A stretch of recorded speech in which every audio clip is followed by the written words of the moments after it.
You know what hurts more than being forgotten? Being erased, deliberately, on a day that's supposed to be about family. Dallas. Early June. The Marquette Hotel glowed like a jewel box. Crystal chandeliers, marble floors, string quartets humming in the background. Everything screamed elegance, curated to perfection. Everything, except her. Madison sat in her parked car outside the venue, hands locked tight on the steering wheel. She wasn't here to make a scene.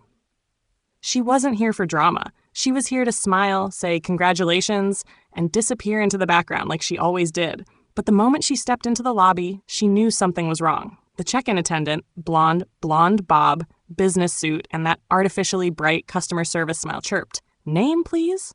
"Madison Green," she replied calmly, already bracing for something. Off, and she wasn't wrong. The woman's eyes flickered. That look. Pity. She tapped the tablet. Paused. "Oh, yes, here we are," she said too brightly, handing over a single place card. "You're actually seated just down this hallway, outside the reception hall near the service corridor." Madison blinked. "I'm sorry, what?" "It's correct. That's your assigned seat." She followed the woman's finger and saw it. Not inside, not even near the back. Outside, near the damn broom closet. It wasn't just a bad seat. It was a statement. From behind the floral arch, a quiet laugh floated over the music.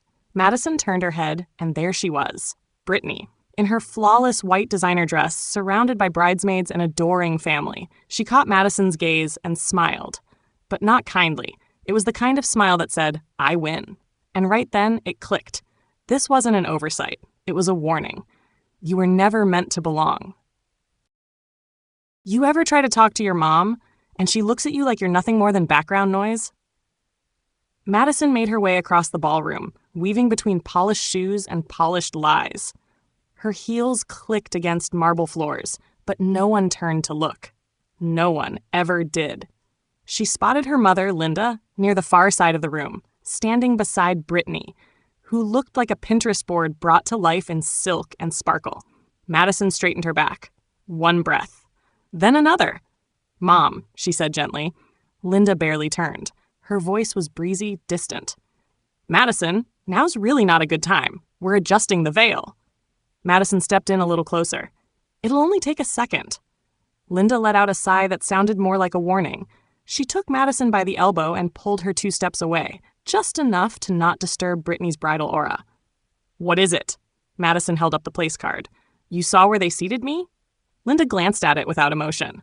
"They had to prioritize close family at the main tables, Madison." Madison blinked.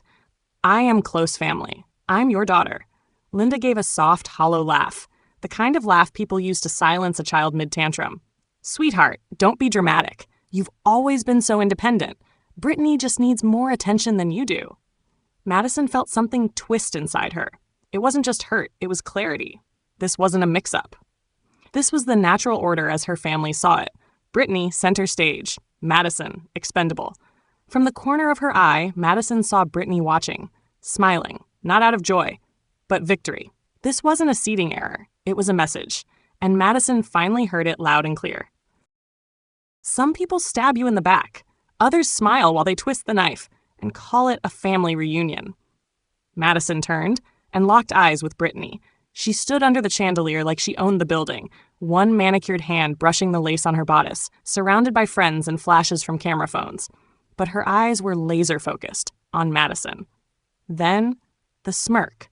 Not a smile, just a half-inch curve of the lips that screamed one thing, checkmate. Brittany knew. She knew where Madison had been seated. She knew the insult behind it. And worse, she arranged it. That smirk wasn't a reaction. It was the victory pose of someone who played dirty and won. No words. She didn't need to gloat out loud. Her expression said it all. This is my day, my moment. And you're a footnote I edited out on purpose. Madison felt something crack inside. Not heartbreak, disillusionment. The kind that hits hard when you finally accept that the people you tried to love never intended to make room for you. Brittany held Madison's gaze a moment longer, then turned her back, gracefully, deliberately, like a queen dismissing the help. And in that moment, Madison didn't feel excluded. She felt erased. But what Brittany didn't realize was, erased people don't disappear. They rewrite the ending. It's wild how a simple notebook can break your heart. Not because of what's written inside, but because of what's not. It was 3 years ago. The last time Madison stepped foot in her childhood home. Brittany was flying in that weekend, and Linda, her mother, was going full Martha Stewart. The house smelled like overcooked roast and lavender spray. Madison had nothing to do, nowhere to be. So she wandered into her mother's room. The same old dusty light filtering through lace curtains, the same scent of cold perfume and too many years of almost affection. She wasn't looking for anything, just passing time. That's when she saw it, a small leather-bound notebook tucked half-hiding under a stack of Good Housekeeping magazines. She hesitated, then reached for it. The pages inside were soft, worn, full of handwritten memories. Brittany, 9th birthday. White chocolate cake from Patty's. She laughed so hard she spilled soda on her dress. Brittany, age 14, first heartbreak. Would only eat creamy pasta for 2 days. Still hates mushrooms. Page after page. Moments frozen in ink. Little details only a mother would notice and treasure. Madison's fingers trembled as she flipped through more pages, searching, hoping. For a moment, a sentence, a mention. But there was nothing. Not a word. Not her name. Not even a footnote. The ache hit like a punch to the chest. Not because it was new, but because it confirmed something old. Something she'd always felt but never dared say out loud. She was never the one her mother remembered. Linda had walked in then, casual as ever, saw the notebook in her hands, and simply said, "You were always the strong one, honey. I never had to worry about you like I did with Brittany." And that, right there, was the wound. The polite version of, "I didn't need to love you as loudly." And somehow, that silence hurt more than anything Madison had ever heard. The worst kind of heartbreak isn't sudden. It's the slow realization you were never really wanted. Madison stood frozen, champagne glass still in hand, the ballroom spinning just slightly around her. Laughter floated through the air. Music swelled. People clinked glasses and posed for perfect pictures beneath chandeliers. But all she could hear was one thing: silence. The kind that follows you your whole life. The kind you only notice when you finally stop trying to earn the noise. Because in that moment, it hit her, not like a punch, but like a slow bleed. She was never the daughter, just the shadow standing next to the one who always got the crown. It was always Brittany, the favorite, the fragile one, the we need to protect her child.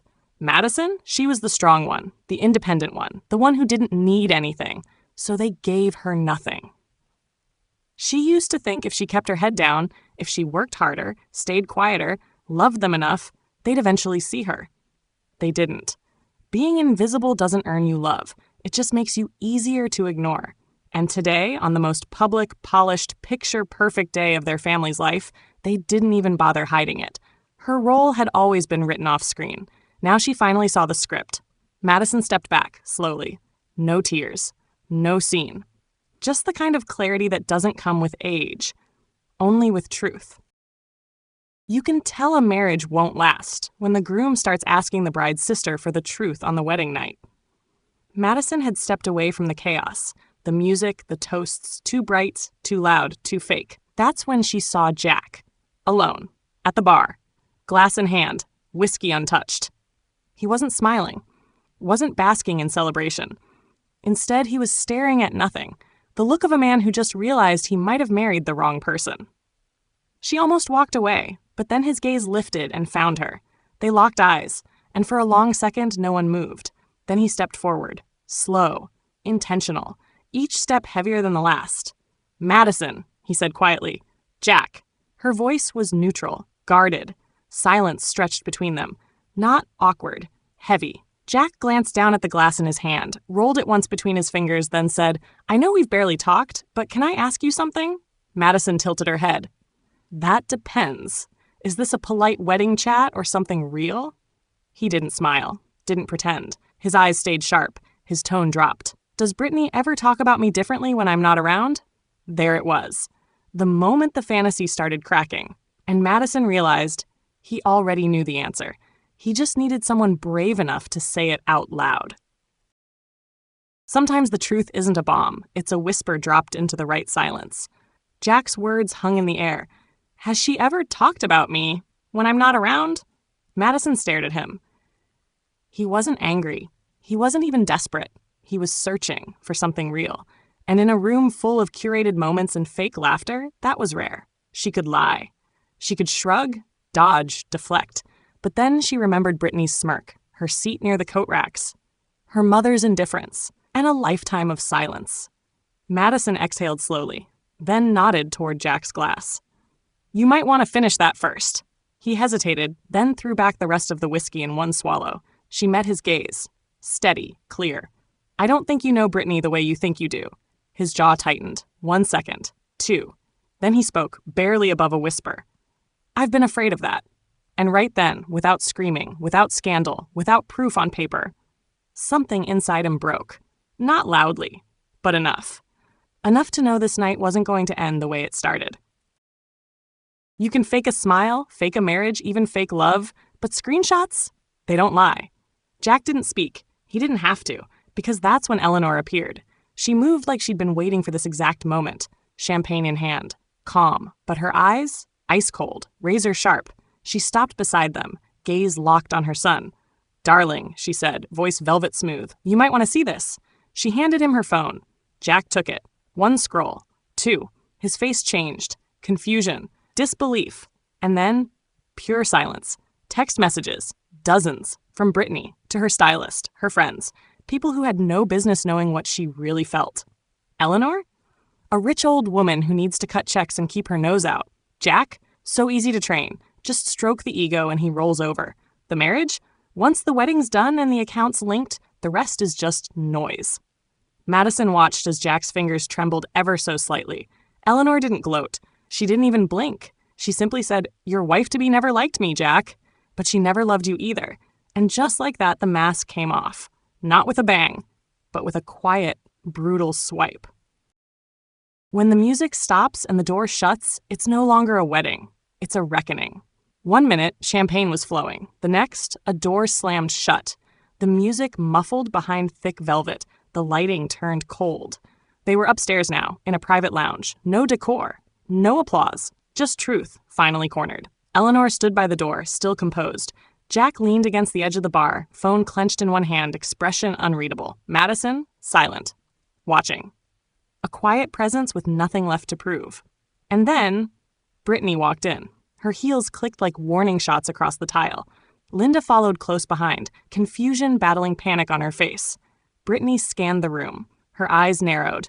"What is this? Some kind of intervention?" Eleanor didn't blink. "No, dear, just reality finally catching up." Linda stepped forward, her voice tight with false calm. "This has to be a misunderstanding, Jack."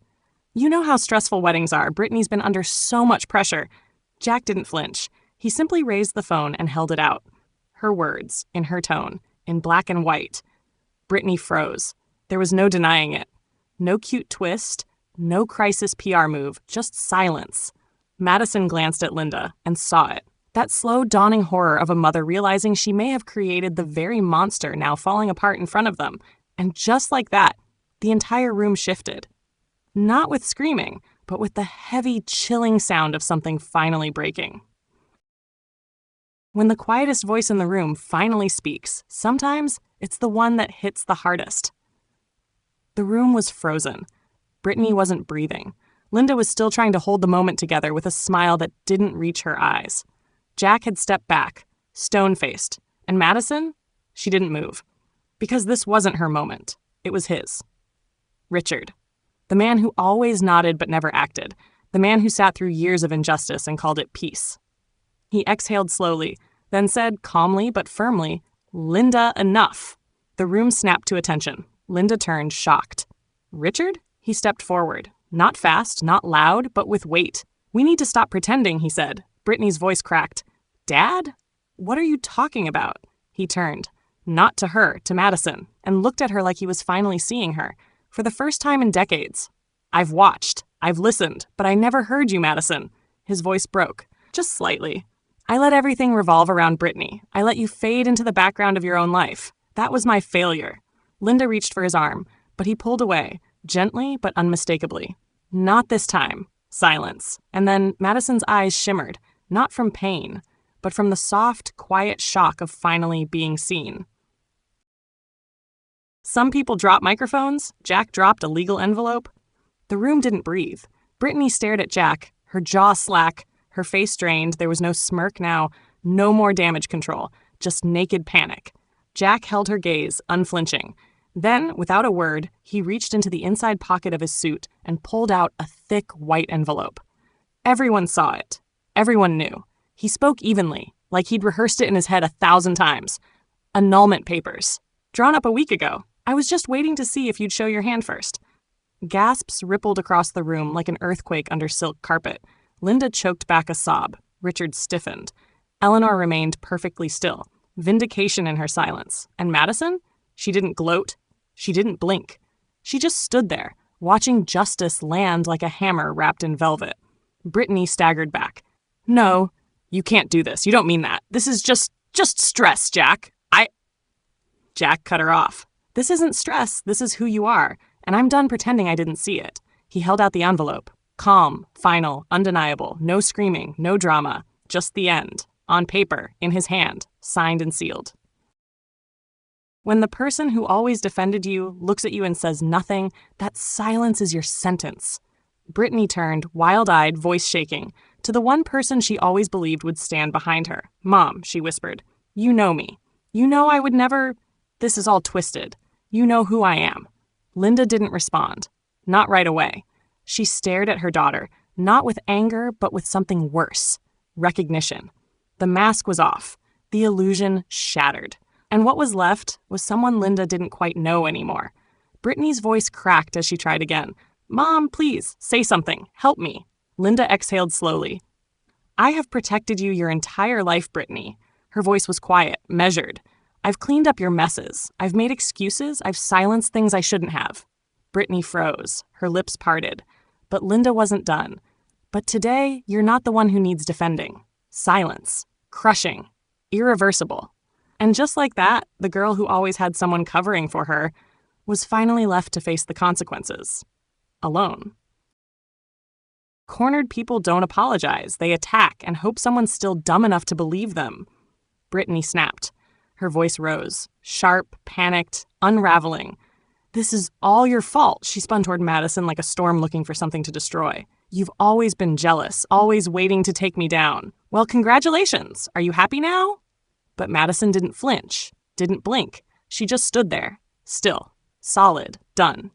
She looked at Brittany, not with hate, but with clarity. No, Madison said quietly. This isn't my fault. Brittany opened her mouth to argue. But Madison wasn't finished. Her voice didn't rise. She didn't shout. She didn't need to. This is who you've always been. I didn't expose you. You exposed yourself. The room held its breath, and just like that, the narrative flipped. The scapegoat spoke, and the spotlight stayed. On the truth. The moment the truth comes with a letterhead, even lies dressed in lace can't survive it. Jack didn't yell. He didn't need to. He held the papers like they weighed 1,000 pounds, and when he spoke, his voice was low, but lethal. This is the last piece, he said, eyes never leaving Brittany. A confirmation letter. 1 month before our wedding, you contacted a divorce attorney. Gasps cut through the silence like shrapnel. Brittany froze, her face a canvas of disbelief and collapse. Linda's breath hitched. Richard said nothing. Eleanor? She watched, calm, calculating, and Madison stood still, watching the final crack shatter everything. Jack took a step forward. You never planned forever. You planned an exit. You married me for access, not for love.